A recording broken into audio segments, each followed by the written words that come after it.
Those of you who follow me and subscribe to my channel know that I have been a Sony shooter for over a decade. And earlier this year, about 4 months ago, I switched over to using Lumix because of the Lumix S1 Mark II, making me the biggest Sony Alpha D-bag trader the history has ever seen. I am primarily a video shooter and I sometimes dabble into photography, but really I care mostly about video specs on small body hybrid cameras. And as you know, based on the 67 tube doucher videos that was posted this morning, Sony just released the new Sony A7V. Based on the Sony A75 specs and seeing where Sony can potentially go into the future, do I regret switching to the Lumix S1 Mark II? The answer is no. No, I do not. Because again, like I said, I am primarily a video shooter, and as expected, the Sony A7V does not match up with the Lumix S1 Mark II based on video specs alone. Now, we could look at photography, which I'm gonna be honest with you, if you can't be a good photographer shooting with a Sony A7 III, then you are trash. There is absolutely nothing wrong with the A7 IV as a photography camera, and the A7V obviously improved upon that. Solid 33 megapixel sensor with a better processor that combines AI and all that stuff. You could watch the videos to figure all that out. It's a faster processor. It could do things a lot better, faster frames per second for photography, better for sports, whatever. If you are just a standard photographer, like you're not doing high-speed stuff for sports, you're doing weddings, you're doing portraits, there is no reason you cannot do a fantastic job with the Sony A7 IV.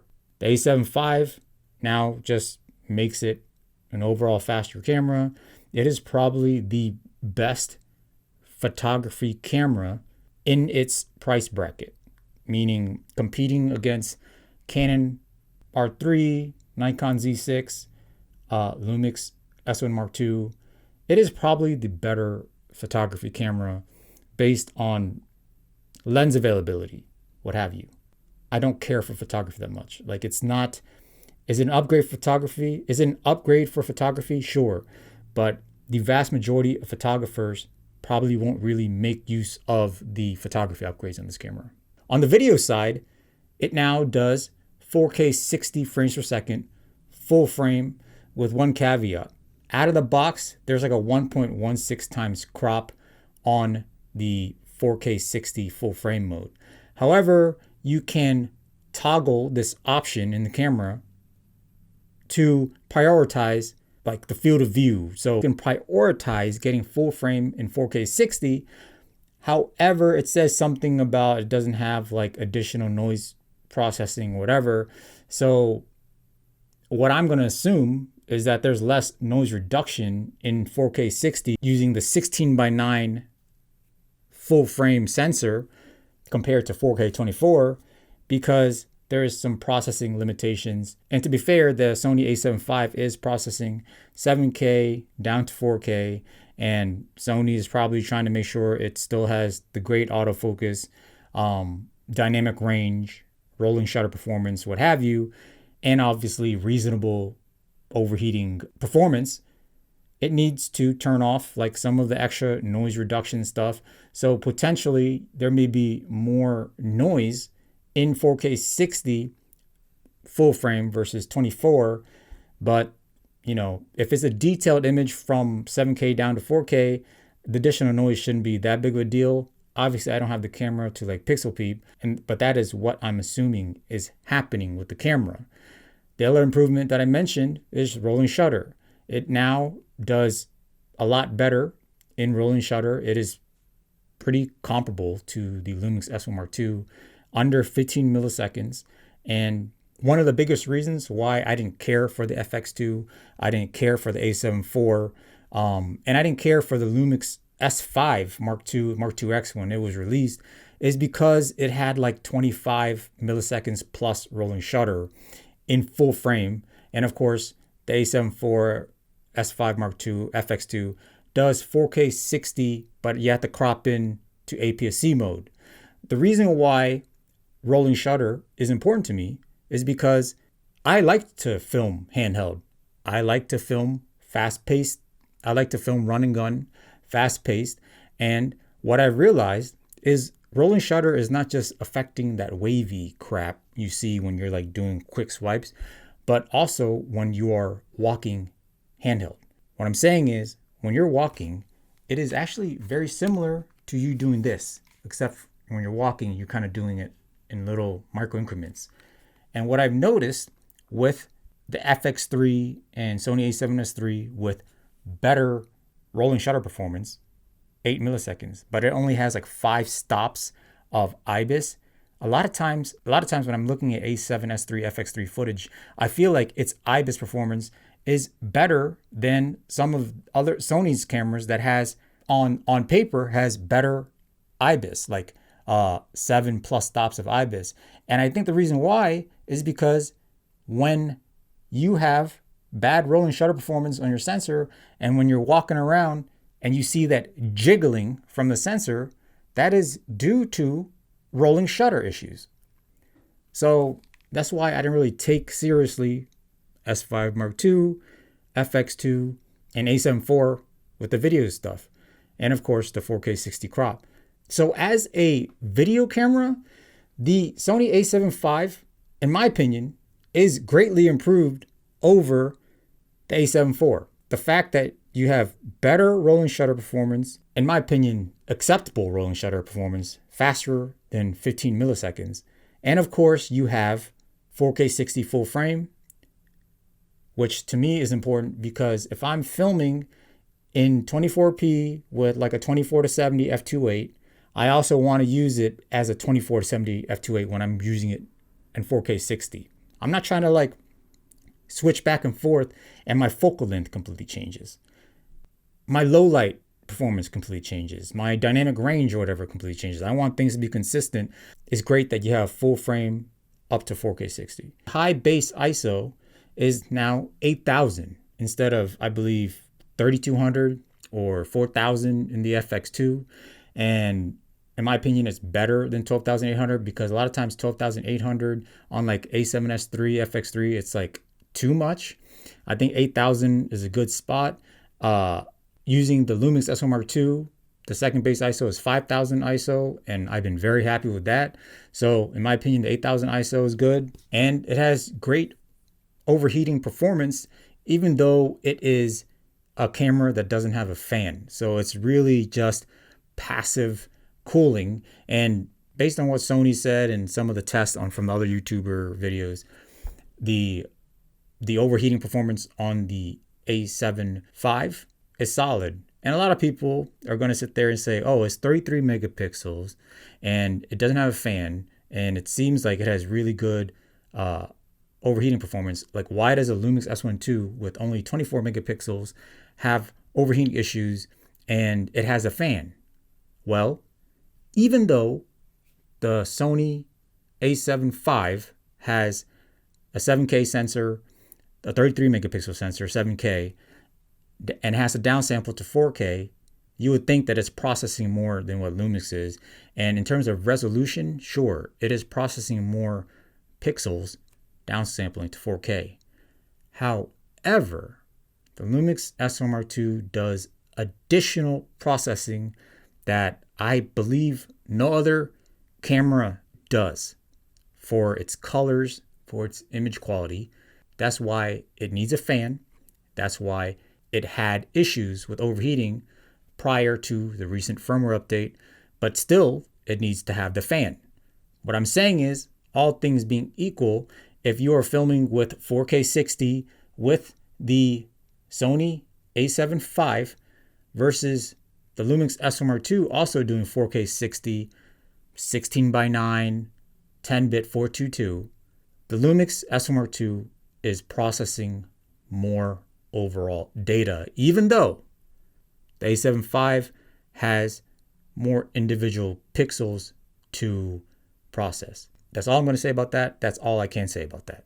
And because of the new processor and all that stuff, the Sony A7V has really good battery life, better battery life than even the A7 IV, even with all this extra processing. It's just more efficient. So that's a plus. So overall, the Sony A7V is a solid video camera. It is, in my opinion, competing directly against some of Sony's already existing cameras that are more video based. The FX2, to me, is not as good as the A7V as a video camera. Maybe for super long duration 4K 60, because it has a fan and all that stuff. But I would much rather use the A7V for 4K 60 because I'm a type of videographer that isn't going to be using super long duration 4K 60. I take 20-second maximum clips here and there of 4K 60. The longest I would ever shoot with 4K 60 continuously is probably 10 minutes on a wedding day. And the A7V seems to be more than capable of doing that. And it seems like for most situations, probably outside of direct sunlight, it can do 4K 24 until the battery runs out. So in my opinion, it's actually better than the FX2. And a camera that is more than $1,000 more than the Sony A7V, which is the FX3, FX3A, A7S3. The only thing those cameras have better than the A7V is 4K 120 frames per second in less of a crop. Now, in terms of like how the image is processed on the 4K 120 frames per second in the A7V in APS-C mode, I don't know. I don't know if it's pixel bin. I don't know if it's oversample. I don't know what it is. That's going to have to be, pixel peeped and looked at. But overall, that's the only thing that it cannot do that like the FX3 can do. And obviously the FX3 has a fan. And so theoretically it could last longer. And of course it has better rolling shutter performance. But in my opinion, anything under 15 milliseconds is just good enough. It's, you have 8 versus 15 you have 8 milliseconds versus, 14 milliseconds. That's not too big of a difference for me. If you want the more detailed 4K, the Sony A7V is the better camera. And it has similar dynamic range, I think. But, in many ways, Sony kind of undercut themselves in this situation. But again, we would need to pixel peep a bit more to find out for sure. Sony also improved the IBIS of the Sony A7V, it seems like. Now it does like 7.5 stops. And with the improved rolling shutter performance, the IBIS, in my opinion, looks really good, especially once you go into like active stabilization and dynamic stabilization. How does it compare versus Lumix? We'll see. As far as I'm concerned, when it comes to like IBIS, Lumix doesn't have any limitations on third-party lenses. I believe Sony does. So I did go ahead and pre-ordered a Sony A7V. So what I'm going to do is I'm going to do a test and compare the video footage, the IBIS, the autofocus, and all that stuff versus my Lumix S1 Mark II once I get it in my hands. I always said that although I switched over to Lumix S1 Mark II, I have two Lumix S1 Mark II, S1II, and a Lumix S9.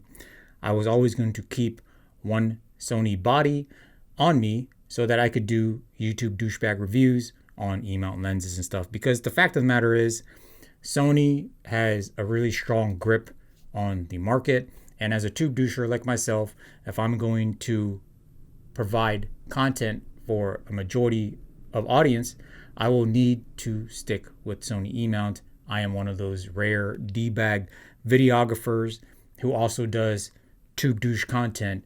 And I have to do this, so I have the luxury of trying all of these different cameras and lenses and all that stuff. And I completely understand regular videographers out there without a YouTube channel. It is tough to sit there and be able to justify paying to play around with different cameras. Not everyone can do that. It's just easier for me as a tube doucher, YouTube douchebag, trash, shill, whatever you want to call me. It's easier for me to do this kind of stuff. So if you want to see, whenever I get a A7V in my hands compared against the Lumix S1 Mark II, subscribe to the channel. And the reason why Sony has such a strong grip on the market is its marketing. Look at the way Sony markets their stuff. Look at their marketing material on YouTube that is not like Tube Doucher review related. Look at their other videos. Their marketing is fantastic. They are like the Apple of camera brands. Some could argue it's Canon, but in my opinion, I think Sony is. I know there's some stat out there that was mentioned that the Canon R6 Mark II was like the best-selling camera on B&H. But what people aren't calculating is the A7 IV and the sensor that exists in it is sold between 3 different cameras. The A7 IV, the A7C2, and the FX2. And I'm willing to bet combining the sales of those 3 cameras, it probably sells way more than the Canon R6 Mark II. So Sony sells a lot of cameras because they market specific cameras for a specific subset of people. And that is how they're going to do it. Versus Lumix, the Lumix S1II Mark II is like literally marketed towards videographers, from D-bag trash content creators to dudes trying to do cinema stuff, right? And they're also marketing it towards wildlife photography and sports photography with 70 frames per second electronic shutter photography. So Sony is like, if you want fast photography, you could get A9, A1II. You can now even get the A75. And if you want to do video, you got to go, if you want to do like serious professional level video, you have to go to the cinema line. And when I say professional level video, I'm talking about on set, in like big production teams and all that stuff, because I don't think Sony Cine considers content creators, wedding videographers, or even like corporate video guys as professional in terms of like cinema line dudes. Like they think you need to get it like an FX6 or something like that to be considered like in the professional range. Like they don't think real industry professional videographers, cinematographers are going to even want to play around with the A75. Okay, I can tell you the flaw in that logic is that to them, the FX2 is more of a cinema professional industry camera than the A75 is for like video work, which is complete bullshit because in my opinion, the A75 is a lot better than the FX2 for video. It's just me. Better rolling shutter, 4K 60 in full frame, probably slightly better dynamic range, slightly better image quality with a new sensor and processing, better autofocus, better IBIS. It's a better video camera. And will it outlast an FX2 in direct sunlight? Probably not.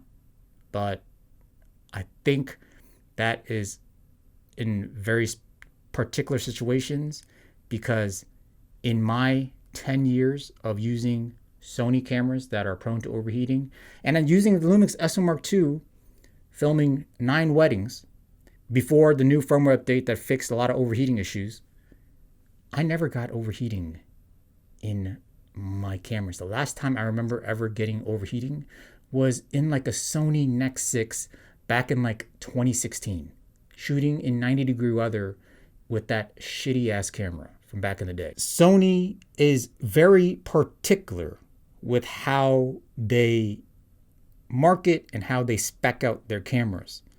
And that is also why they don't have open gate in the Sony A75. From what I know, they don't care about open gate. They think open gate is not for professionals. And if you are serious with your work, then you will frame properly, what have you. And remember, I said wedding videographers, corporate videographers, or content creators, are not considered professional to them. We're semi-professional,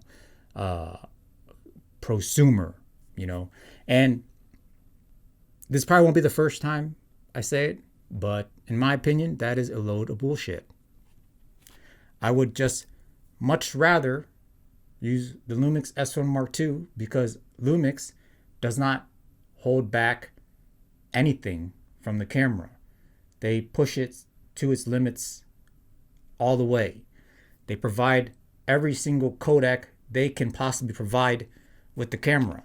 You're talking about internal RAW, you're talking about open gate, you're talking about 6K open gate, 24 to 30 frames per second. You're talking about 5.1K, 60 frames per second open gate full frame. You're talking about doing everything they can to load into this camera to give you, the user, the option. Okay? So Sony is capable, which with the A75 processor and based on the fact that it could do 4K 60 full frame, 422 10-bit, it should be at the minimum be able to do open gate, full frame, 24 to 30 frames per second, possibly even 60 frames per second, 420, to process just a little bit less, open gate. Now, there may be limitations with codecs. Maybe Sony doesn't have a codec available for whatever resolution 3x2 open gate would be on the A75. So they're not going, if they don't believe that it is worth it to put in their cameras, they are not going to use resources to create this new codec that does open gate full frame 420. That is none of my business what they're doing over there, but it is what it is. Now, I was watching Gerald Undone's video, and before I go any further, I have great respect for Gerald Undone. This morning, when I went to go watch a Sony A7V video, the first video I watched was Gerald Undone's. When I wanted to see what the Canon R6 Mark III was all about, I watched Gerald Undone first. When I wanted to watch what Nikon ZR was about, I watched Gerald Undone's video.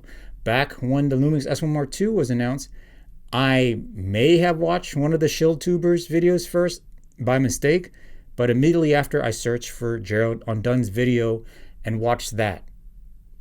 I go to Gerald Undone's video to look for dynamic range tests first, then maybe I go to like Cine D or whatever. But Gerald does great work, and he does the most thorough technical reviews of cameras. And that's that. But Gerald said something, and I want to address it here because I could have commented on his video. It's just better for me to articulate it verbally. So Gerald said that, yes, a feature like OpenGate is better to have on the camera, to have it as an option, is better than not. And he also mentioned that 3x2 is overrated for OpenGate because it is only a little bit of more headroom. Makes more sense if it was a 4x3 OpenGate instead of 3x2 OpenGate, and that for the most part, you can just use 16:9 and reframe to vertical, no problem.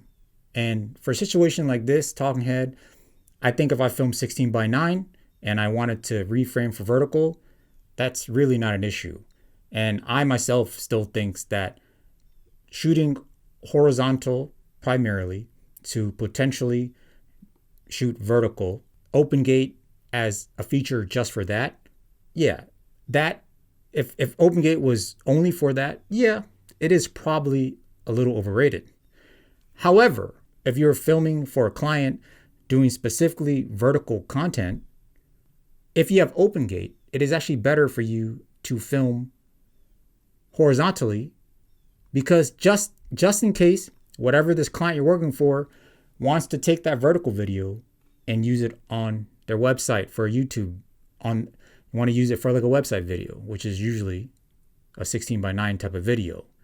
And I have run into that problem myself where I was working for a realtor and she wanted vertical content for Instagram.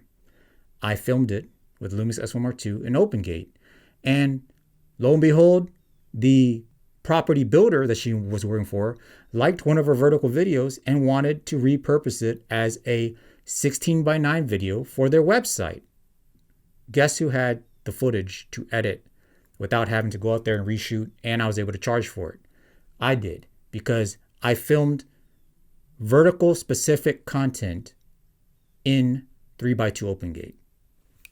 Another thing that, and obviously OpenGate is good for Anamorphic, because once you de-squeeze, you still have more image top and bottom. For example, Sony just released 1.33 times squeeze anamorphic autofocus lenses. At 1.33, after you de-squeeze that, on OpenGate 3x2, you're still going to have a 20:1 aspect ratio, which if you're doing 4K is 3840x1920. You have only a little bit of top and bottom crop in 16:9. If you use 16:9 to de-squeeze 1x33 times squeeze, you get a big crop, which is more equivalent to like 2x35:1, the cinema crop that everyone is used to seeing. It's harder to deliver that as raw footage or something for like a corporate client or even a wedding client that really wants to, just get their full 16:9 footage. And now, if you want to make your films look a little different, filming with anamorphic and something as clean as the Sony 1.33 times squeeze Astro lenses look, it has a little bit of anamorphic look, but still sharp enough where it's not too heavy.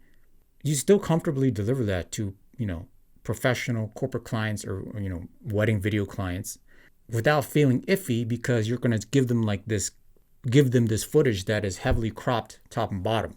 Another thing Gerald said was, if you want to shoot horizontal but repurpose later, and if you're using 16:9, because 3x2 is not that big of a deal compared to 16:9, you could just back up a little bit, shoot a little wider to give yourself more room top and bottom, so you could later on crop and vertical.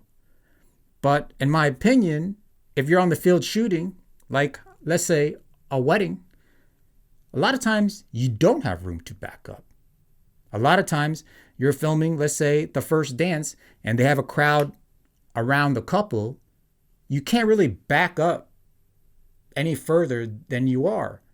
Now, let's say you want to shoot with your prime lenses to make the look more cinematic. You want to have a 35 1.8, a 50 1.8 prime. You're getting the nice bokeh in the background, shooting this wedding couple, beautiful scene, and then they're dancing, and you're like, oh crap, I want to make sure that I could deliver a vertical reel for them on Instagram also. Let me go get my wider lens to make sure I have more headroom, because the couple is going to just stop dancing their first dance for me to go do that. And you could say, well, just shoot with a zoom lens. Okay, but then I'm going to lose that f1.8, f1.4 look that I spent a bunch of money on. And I bought a full frame sensor camera, so I get this look, but now I'm willing to just back up, get a wider lens, lose all my compression, lose the look I'm trying to get for their film, because I want to repurpose for vertical later. Now my footage, because I backed up or used a wide angle lens, it looks no different than me using a freaking iPhone. So when it comes to real world shooting, when you're out on the field, you don't have the option to all of a sudden decide to shoot wider or use a wider lens, sacrificing the image you're trying to look. If you're trying to go for a more shallow depth of field look, a more dreamy look for whatever it is you're shooting, and you don't always have the space to back up to do that, it's just better to already have the headroom built into your camera because your sensor has it, instead of having it cropped off. So there's a huge difference between filming in a talking head situation like this and making sure you back up or whatever.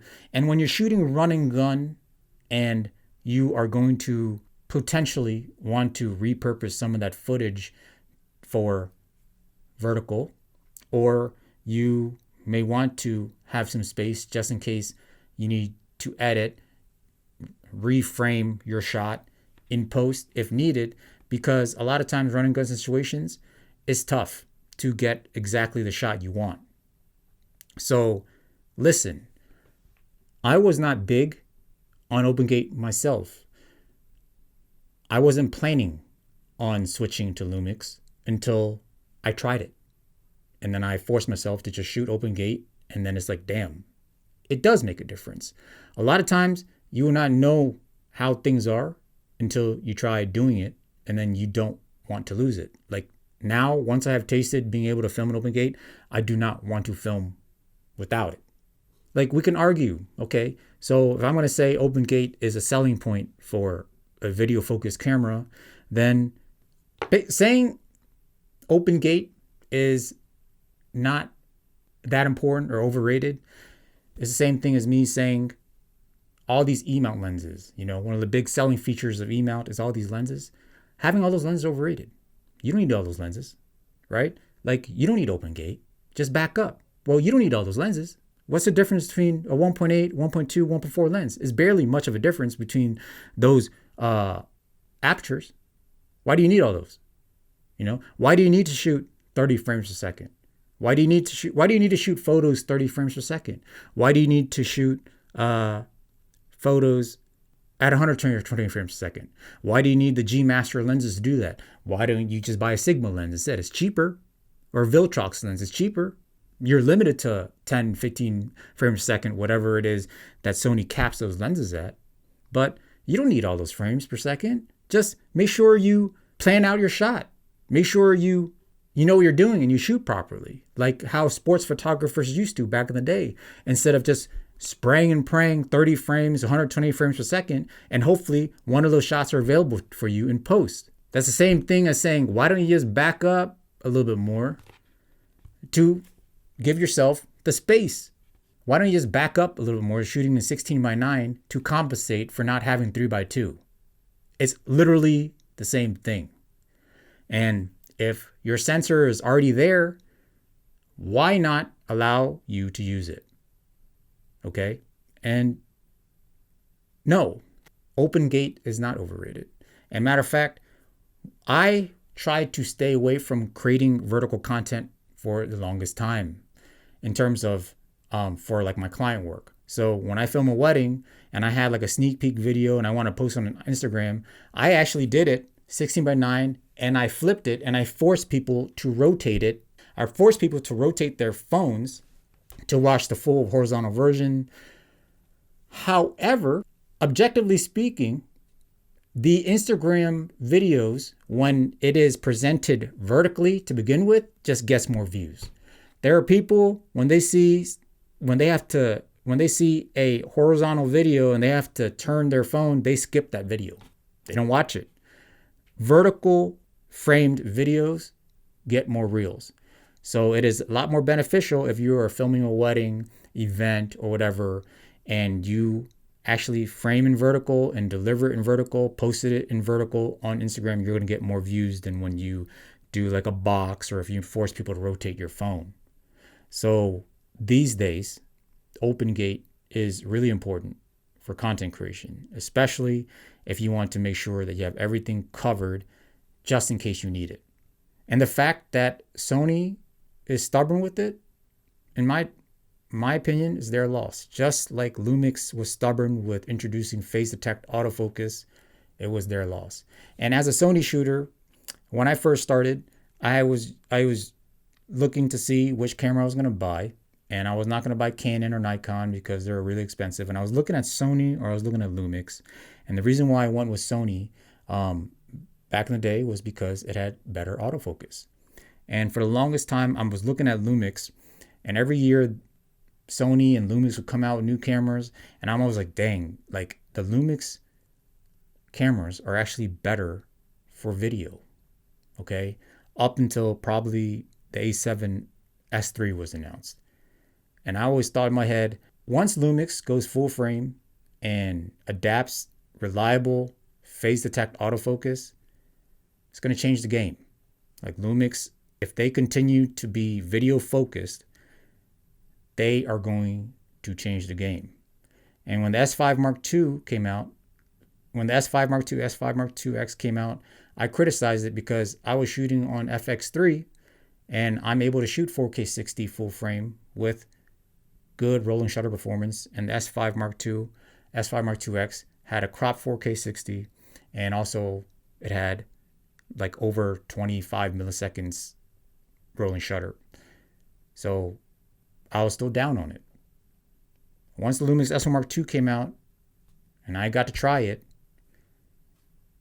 image quality, features, it just couldn't be beat.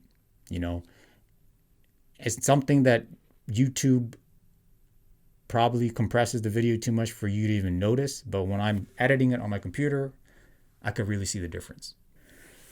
And if I was going to be completely honest, okay, if the FX2 was what the A75 is, because the FX2 is basically an A7 IV with some changes. If the FX2 was what the A75 is when the FX2 was originally announced, I probably wouldn't have tried Lumix at all. I wouldn't even have the desire to. I would have just been like, whatever, I'm good. That is how much of an improvement the A75 is for video to me compared to the A7 IV and even like A7S2, even A7S3 or FX3. But because the FX2 was basically an A7 IV in an FX3 body with a Asian penis viewfinder, it was a joke to me, and I welcomed trying the Lumix S1 Mark II. And now I tried Lumix S1 Mark II, and I was able to see with my own eyes the image quality. I was able to edit the footage and see the color fidelity and all that stuff. It is really hard for me to get away from that. Like, some people say lenses are really important for someone to keep camera. Okay, so like I have a Sony 28-70 f2 GM. GM stands for got money lens. It's a fantastic lens. It is one of those God mode lenses, right? You get a good focal range. You get f2 aperture all the way across. However, when I switched over to Lumix S1 Mark II, I didn't really miss that lens. Like, I don't miss it. You know what I mean? If I were to go switch back from Lumix to Sony, let's say I went from Lumix S1 Mark II and A75, I will miss shooting on Lumix S1 Mark II. For 5.1K 60 full frame open gate, 6K open gate, the ability to shoot just 6K 16:9 even. Like, why won't Sony allow you to shoot like a 6K downsample from 7K on the A7V? Why won't Sony allow you to shoot 6K on the A7V? Whether it be slightly cropped in or whether it be downsample from 7K full frame 6K 16:9 at least. But they don't have that option. Maybe that's something they're holding back for FX3 or whatever. But from what I know, even the FX3 is considered a prosumer camera. It is not necessarily like their pro industry camera. And right now that thing is still selling for over $4,000. So whatever Sony's planning, I don't know. I know the Lumix S1 Mark II isn't even Lumix's like main video camera. Lumix's main video-centric camera is the S1H. And I can tell you the S1H Mark II is coming. So there's those things I look forward to on Lumix system. And I think Sony is overall doing good things photography-wise. And on the video-wise, there's going to be plenty of dudes completely satisfied because the vast majority of content creators, video shooters out there, from bottom of the barrel D-bags to D-bags that, are shooting higher. they usually don't really look into their cameras that much. They usually take it as what it is. It has 4K 10-bit, 422, 420, S-Log. I'm good. I'm going to just film, drop a LUT on it. I'm good to go, post it on social media, 24-70 lens. I don't care about minor details. I don't care about minor color differences. I don't care about 6K, 4K is good enough. Sony is marketing for those masses, and Sony has a good chokehold on that market share. Okay? Like, a lot of reasons why I think people don't take Lumix seriously is because they're not part of like the big three: Canon, Nikon, and Sony. Lumix has a very small market share. In my opinion, it has plenty of lenses. If you want cheap Chinese lenses on the L mount, the 7 Artisans has 24, 35, 50, 85 prime f1.8 lenses for like under $300. I'm using a 24 f1.8 7 Artisans autofocus lens right now on Lumix to film this video. Sigma lenses tend to be Sigma lenses on L mount tends to be slightly more expensive than the same Sigma lenses on E mount. Maybe it's because of supply and demand, what have you, but it is what it is.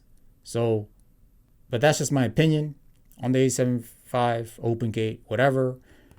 I look forward to getting the A75 myself and trying it out and then comparing it, pixel peeping it with my Lumix S1II. If you're interested in those videos, please hit the subscribe button. Okay. This is just my opinion based on watching YouTube videos and my personal experience filming with Sony cameras for the past decade. So that is that. Till next time, lighten up.